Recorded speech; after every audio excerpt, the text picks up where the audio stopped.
Hi, welcome to Cooking from the Cave. I'm Chef Pete Truziak. Today we're going to be doing New York strip steaks for you.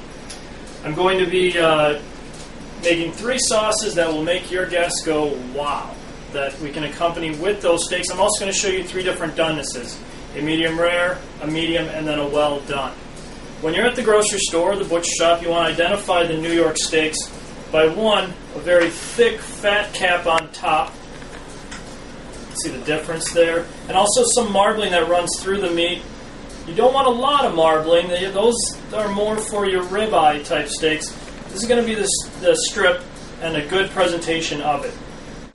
First thing you want to do when it comes to cooking meats is you want to make sure it's out at room temperature for about 15 minutes before you put it into the pan or you put it into the oven. What that does, it takes it out of a thermal shock, which is basically going straight from your refrigerator to the pan. The meat will toughen up on you. So having it sit out at room temperature is a perfect way to alleviate any sort of toughness. Now I'm not going to do a lot to these steaks. I'm just going to do some salt and pepper.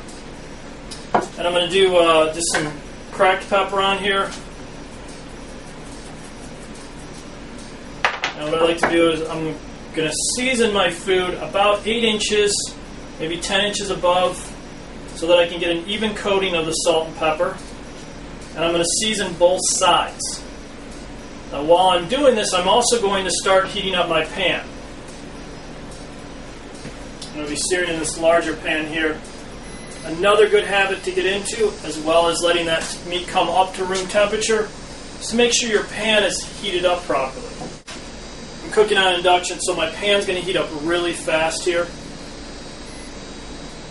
I just want to make sure I put a little bit of fat in that pan, and in this case we're going to use a little bit of an olive oil, maybe 1 to 2 ounces,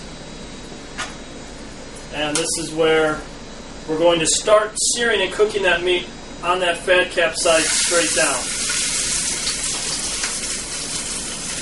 I guess the only trick here is to try and keep that meat from falling over before that fat cap gets cooked. So you got to be, if it does fall down, it's okay. The main thing is to get the meat in the pan and at least start with that fat cap starting to get crispy on you. And you really want it to sit here for about 30 seconds, maybe a minute. Most people enjoy New York steaks because they can cut through it, they get a little bit of the fat, and then the rest is all that succulent meat.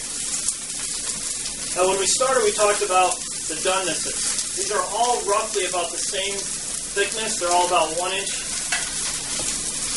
cut steaks here. My medium rares, I'm only going to cook about 4 minutes per side. My mediums, I'm going to do about 6 minutes per side, and then my well-dones, I'm going to do 8 minutes per side. You can see how crispy the fat cap is.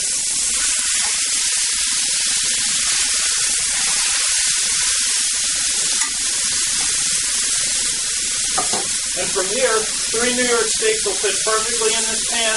If you are going to do 4 or 5 or more, maybe go with a larger pan, maybe go with 2 pans at one time. But right now, I'm just going to watch this timer, and after 4 minutes, I'm going to go ahead and flip one of my steaks. After 6 minutes, I'm going to flip one. After 8, I'm going to flip one, and at that time, I'm going to pull the other one out and go from there. Now, the other key thing with steaks, while it's cooking or when they're done cooking, is to make sure you let them rest the second time. So the time that they come out of the pan, you want to make sure they rest again before you start slicing into them or anything. Same thing if it comes out of the oven. I don't want to immediately pull that roast out of the oven and start slicing it. I don't want to pull the meat out of the pan and start slicing it. It's not done cooking yet. That's the key when it comes to cooking the meat and cooking any meat in general. So fish, poultry, pork, or beef for that matter. So while that's going, let me talk about some of the sauces we're going to make. We're going to make a chimichurri sauce, which is an herb-based sauce. I'm going to show you how to make that in the blender back here. We're going to make a blue cheese compound butter, which I will show you basically how to mix that in a little mixing bowl. And then we're going to make a pan sauce, and you need this pan to make the pan sauce, hence the name. So let me start with the chimichurri sauce. Chimichurri sauce is a very simple South American style sauce. It's very food friendly, from fish to chicken to beef. Alright, so we're going to start with the chimichurri sauce. Again, it's a Central American style sauce, a lot of herbs, a lot of flavor. Think about your guests that you're going to cook for. Maybe they don't like as much garlic, maybe they don't like as much herbs. Make that call. Very simple. Basically, you're making a vinaigrette in a blender. Chimichurri sauce is a 1-to-1 ratio of oregano and parsley.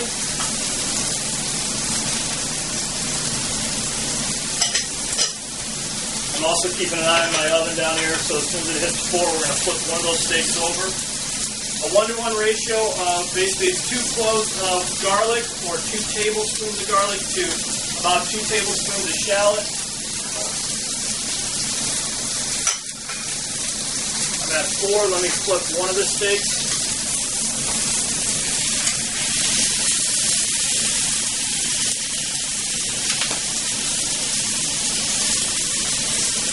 And then, roughly, believe it or not, roughly about 1 cup of cilantro to that 1-to-1 ratio, and I have about a half cup of parsley and a half cup of oregano that are ready. So I got 1 cup of cilantro here, so it's about 2-to-1 with the cilantro, the parsley to oregano. We're going to put all this in there. And from here, I have measurements on my blender here. I'm just going to put 1 cup of oil, 1 cup of red wine vinegar in here. Same thing.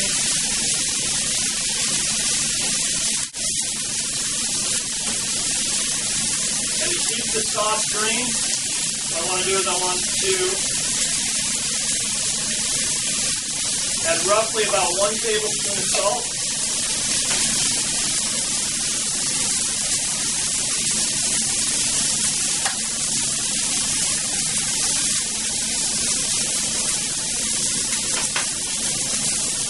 Do 1 pinch and then 2 pinches of pepper.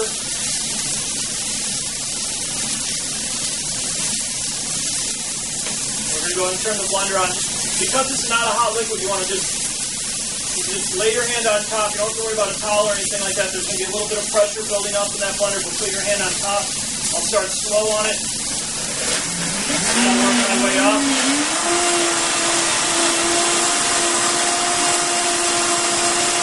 While that's going, I'm going to also take a look at my time. I'm going to flip my second steak over.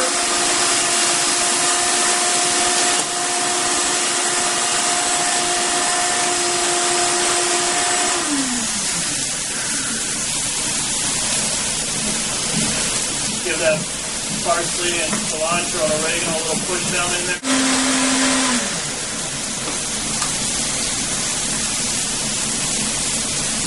That's it. That's a nice, beautiful looking sauce there. There's your chimichurri.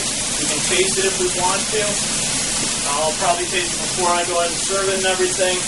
But as simple as that, less than 2 or 3 minutes and you got a good Central American flavored sauce there. The next sauce we're going to do is a compound butter. I got 24 seconds left. We're going to do this one just in a mixing bowl. I have 1 tablespoon of red pepper flakes. I have equal ratio of butter to blue cheese. I'm going to do a pinch of shallots, roughly about a tablespoon. You can add more if you like. Alright, timer's off. Let's flip that last steak. We're going to pull our first steak out, our medium rare steak. And remember, I was talking about resting. We're going to let that rest over here. Compound butter is nothing more. And again, adding a little salt, a little pepper to this. You can make compound butters out of anything. I might even just throw a couple of pinches of thyme in here as well to give it some color.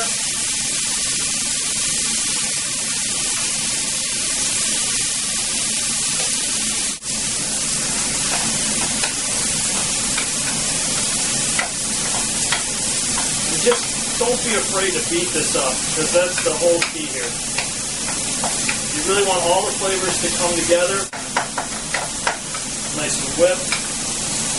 And if you're making a big batch of this, for parties or something to that effect, or you want to make a big batch and save it for, cut it in slices like you normally would for butter. Go ahead and roll it up in parchment paper or wax paper. Just make sure you label what it is. Roll it up, label what it is, and then put it in the freezer until you're ready to use it.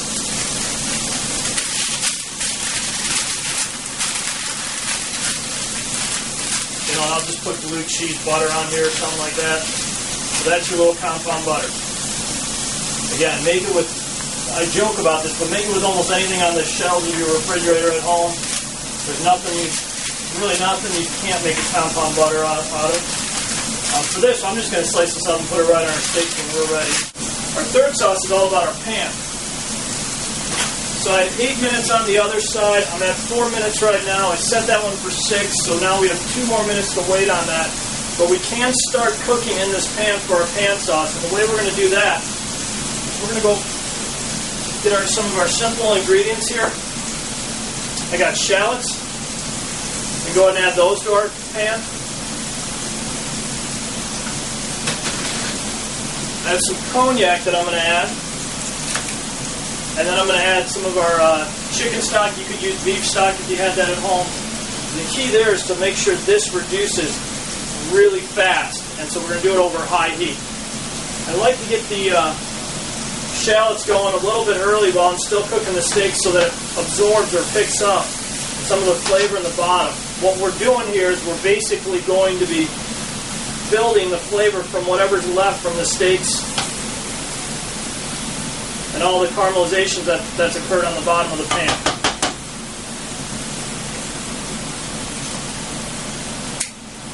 Okay, I'm going to pull my medium off. So I got my medium rare, my medium. Move this guy well done over. If you don't have shallots at home, go ahead and use a regular red onion. It's fine for this recipe too, a yellow onion. But make sure they have spent some time in the pan so they're really starting to develop some of that color. You're going to pull the flavor off the bottom of the pan too. Alright, so I'm going to pull this steak out of the pan.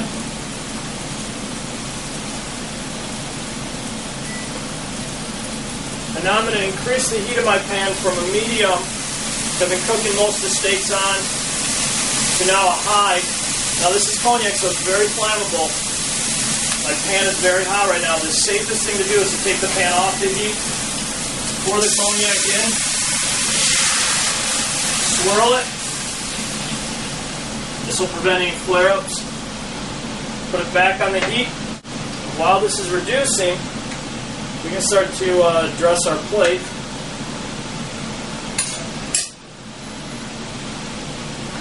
And slice into the steaks. Now, when cutting steaks, you want to make sure you give your guests a little bit of the fat as well as a lot of the meat. So you can cut it at an angle.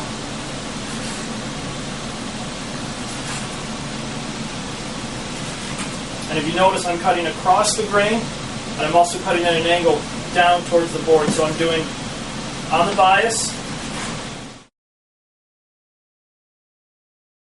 Alright, just to recap, we have our New York steaks, pan-seared, with 3 different sauces. Thanks for stopping by. Make sure you check in frequently. Sign up on the email, sign up on the RSS feeds, and also see if we can get you out those updates when the next Cooking from the Cave is going to happen. Thanks a lot.